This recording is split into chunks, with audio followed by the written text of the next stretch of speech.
I think Steve Bannon's firing shows the Astroturf roots of the alt-right movement.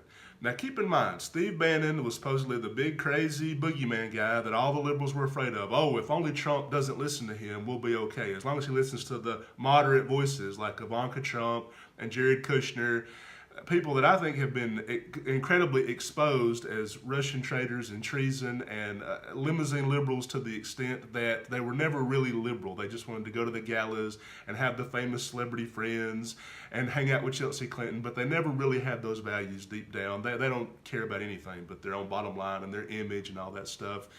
And what I think that Steve Bannon was he was the face of the alt-right, and he was out there, and he was supposedly the most powerful racist in the country. Well, the second that he says something that the Mercers, who really control that movement, don't like, he's out the door at Breitbart. And now people are saying, CNN won't hire him, MSNBC doesn't want him, Fox News doesn't want him. He's been blackballed, basically, from Fox News of all places, which you also think of as the home of the alt-right or whatever. But I think this just goes to show you that this movement was never really about a guy like Bannon, who was born working class, worked his way up the Navy, pretty much actually bootstrapped himself, unlike somebody like Trump, who's totally full of shit.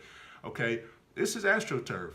Richard Spencer probably gets a monthly paycheck from some corporate bigwig or whatever that needs him to stir up a controversy whenever they really want to get a deal passed through.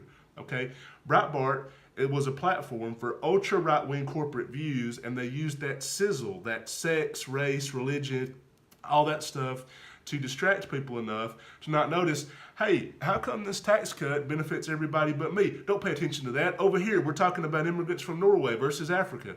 That's what they've always done. And by the way, liberals fall for a lot of the same things too, okay? So we always get distracted onto the sexy issues. We don't dig deep into like, hey, where's net neutrality going?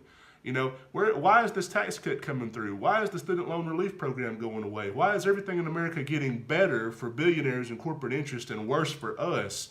So some of the Me Too movement distracted that, the constant never-ending debate around Confederate statues and things like that the alt-right keeps stirring up, they distract from that. It's an AstroTurf movement, meaning that billionaires and millionaires control what looks like an authentic, up-from-the-bottom grassroots movement. The Tea Party was the same way, which was really controlled by the Koch brothers, and the alt-right is really controlled by the Bob Mercers of the world, who have the power to kick Bannon out of his own movement the second he says something that they don't like. And now Breitbart is not going to have a Steve Bannon type character. It'll more directly be controlled by somebody more in their pocket. Billionaires and millionaires control that movement. So don't be fooled thinking it's a bunch of working class white racists. Just because they're the ones who show up at the rallies, they're not the ones really in charge of it.